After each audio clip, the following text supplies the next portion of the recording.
Entendes o que estás lendo? O podcast que te leva através das páginas da Bíblia. Livro por livro.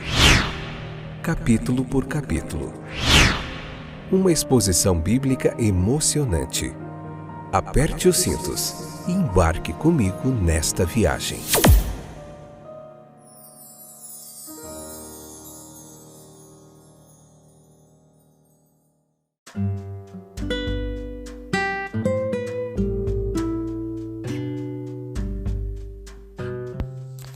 Olá, aqui é o Fábio, tudo bem com você?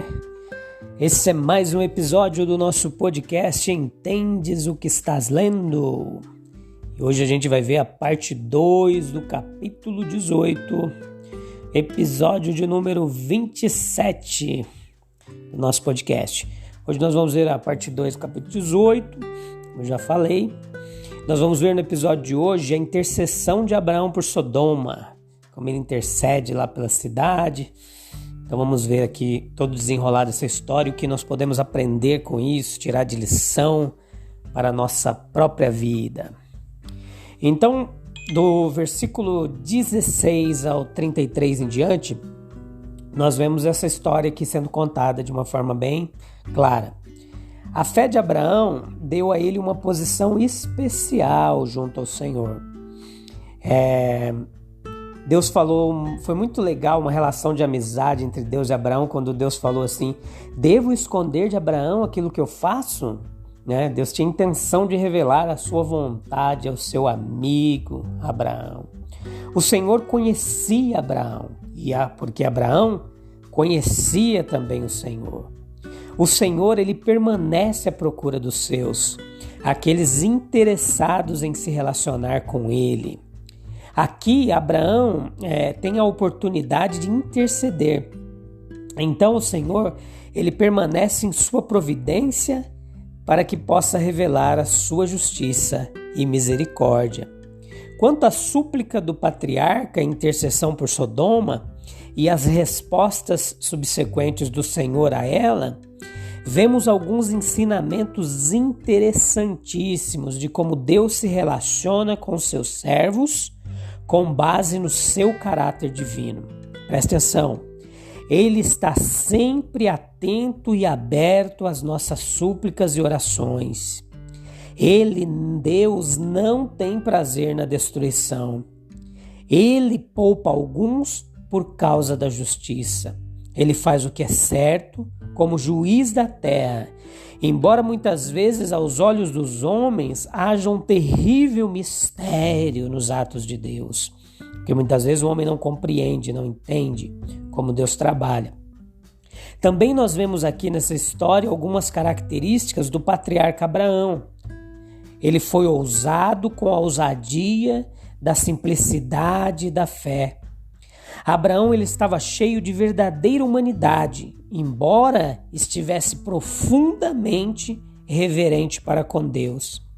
Ele esperou e aceitou humildemente os julgamentos e nomeações divinas, não sem razão, não sem o exercício do pensamento e do sentimento, mas ainda assim enquanto ele orava e falava com Deus. O único princípio vivo da religião patriarcal era toda a confiança na justiça e no amor de Deus, em separar os maus e os bons, tanto em seus julgamentos quanto em sua misericórdia, que também é a essência do cristianismo.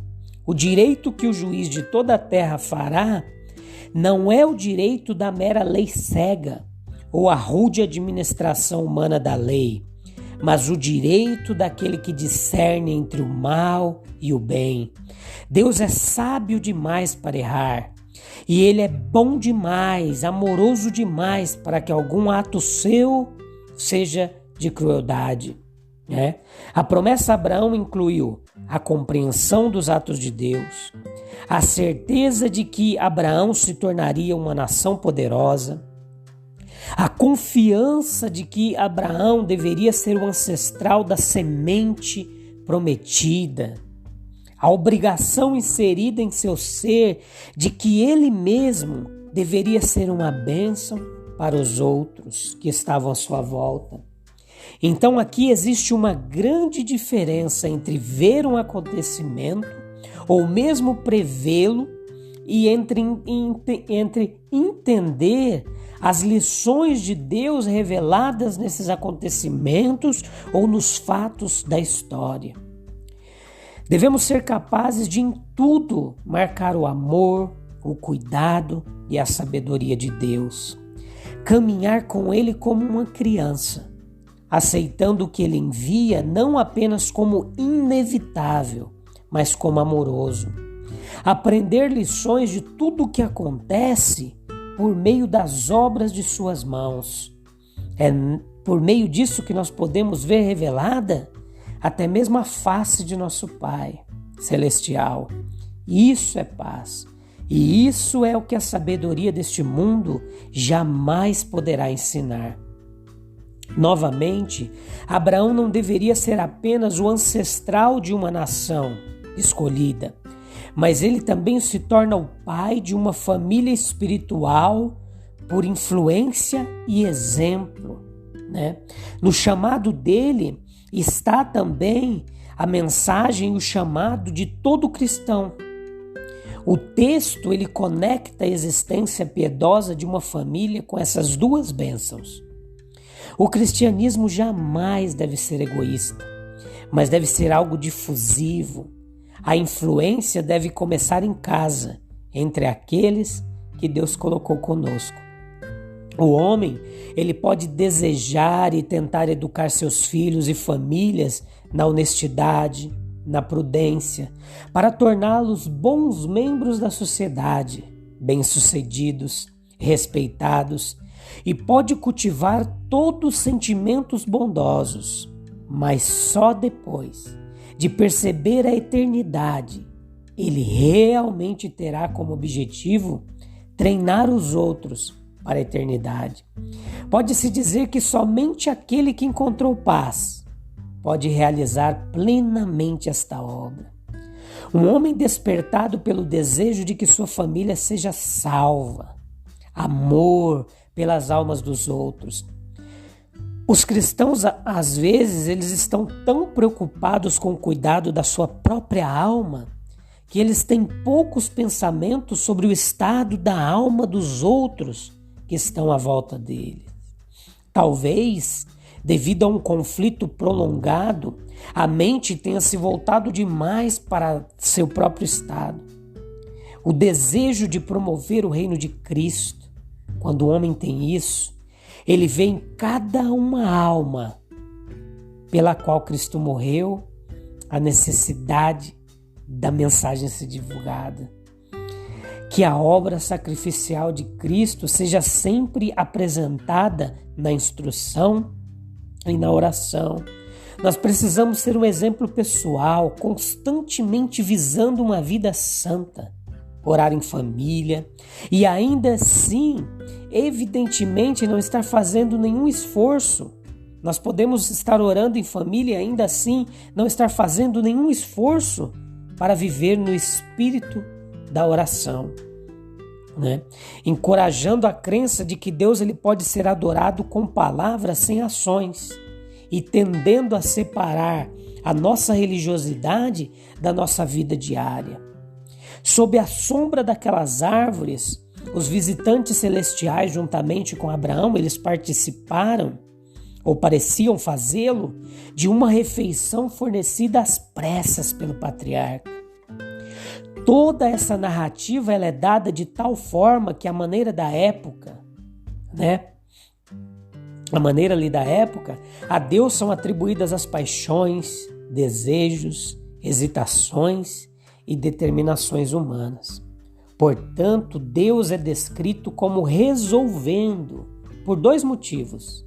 Ele queria revelar a Abraão que ele estava prestes a fazer na destruição de Sodoma e Gomorra e que ele se tornaria uma grande e poderosa nação. É que ele direcionaria a sua família a seguir os caminhos da retidão e da verdade. Essa era a responsabilidade que estava sobre os ombros de Abraão. filhos e servos, devem ser todos colocados sobre influência espiritual. O coração não se tornará puro naturalmente. Assim como o barco abandonado a si mesmo não avançaria contra uma forte correnteza. O conjunto de toda a maré mundial, ela está indo na direção do mal. Abraão não tinha nenhum livro escrito para ajudá-lo em seu trabalho, né?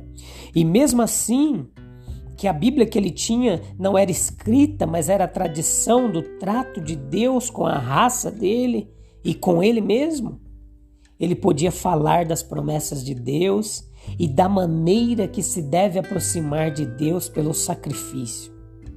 Evidentemente, houve um treinamento cuidadoso a esse respeito, pois quando Isaac, mais na frente nós vamos ver, estava indo com seu pai ao monte do sacrifício, Moriá, ele percebeu que, embora o fogo e a lenha estivessem sendo carregados, eles não tinham um cordeiro para o holocausto.